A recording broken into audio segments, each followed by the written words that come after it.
प्यारे दोस्तों, law of journey में आपका फिर स्वागत है। आज हम फिर आगे बढ़ेंगे कल से। आज का अपना है मजिस्ट्रेट को आवेदन।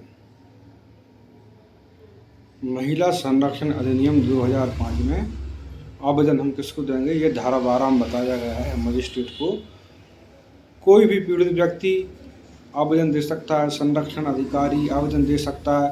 पीड़ित व्यक्ति की ओर से कोई अन्य व्यक्ति इस अधिनियम के तहत एक या अधिक राहत की मांग करते हुए मजिस्ट्रेट को आवेदन प्रस्तुत कर सकता है, बशर्ते कि ऐसे आवेदन पर कोई आदेश पारित करने से पहले मजिस्ट्रेट संरक्षण अधिकारी या सेवा प्रदाता से रिपोर्ट प्राप्त करेगा और उस पर विचार करेगा।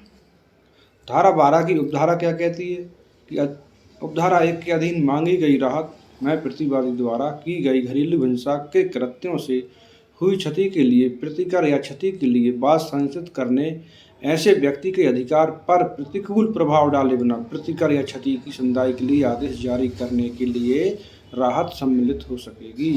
परंतु जहां किसी न्यायालय द्वारा व्यथित व्यक्ति के पक्ष में कोई प्रतिकर या नुकसानी के रूप में किसी रकम के लिए डिक्री पारित की है, वहां इस अधिनियम के अधीन मजिस्ट्रेट द्वारा किए गए आदेश के अनुसरण में संदत्त या देय रकम यदि कोई हो तो ऐसी डिक्री के अधीन देय रकम के विरुद्ध मुजरा की जाएगी।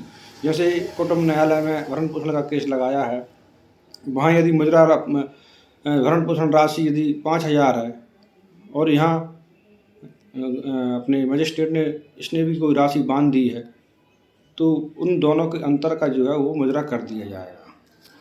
ठीक है। अब इसकी उपधारा कहती है, उपधारा 1 के अधीन प्रत्येक आवेदन ऐसे प्रारूप में होगा जैसा कानून में विहित है। ठीक है। मजिस्ट्रेट सुनवाई की पहली तारीख तय करेगा जो सामान्यतः न्यायालय द्वारा आवेदन प्राप्त होने की तारीख से 3 दिन से अधिक नहीं होगी। पहली सुनवाई में आवेदन देते ही 3 दिन बाद की सुनवाई लगेगी। ठीक है।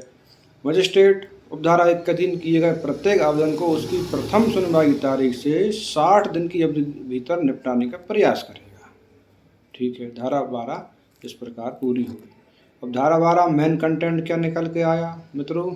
मेन कंटेंट ये निकल के आया कि धारा 12 में कोई भी व्यक्ति जो पीड़ित है वह भी शिकायत कर सकता है, जिसके संरक्षण में वह रह रही है वह भी शिकायत कर सकती है। ठीक है।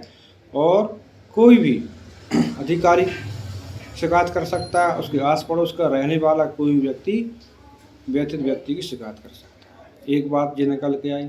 अच्छा, अब कितने दिनों में कोर्ट सुनेगा? तो शिकायत करने से 3 दिन के अंदर कोर्ट उसको सुनेगा। दूसरी बात। और तीसरी बात क्या कंटेंट निकल के आया? तीसरा ये कंटेंट निकल के आया कि यदि किसी अन्य न्यायालय ने कोई धनराशि व्यथित व्यक्ति के लिए प्रदान की है तो इस न्यायालय द्वारा जो राशि तय की गई है उसका मुजरा उस राशि से किया जाएगा। अलग से अलग दोनों न्यायालयों से वसूली व्यथित व्यक्ति नहीं ले सकता, किसी एक से ही लेगा। ठीक है। ये बात निकल के आ गई। अब चौथी बात क्या? चौथी बात यह निकल के आई है कि व्यथित व्यक्ति के आवेदन को निपटाने का 60 दिन के अंदर न्यायालय कोशिश करेगा। इस प्रकार अपनी धारा 12 पूर्ण हुई। नमस्कार। यदि आपको यह जानकारी अच्छी लगी हो तो कृपया चैनल को सब्सक्राइब करें, लाइक करें, शेयर करें। धन्यवाद। जय भारत।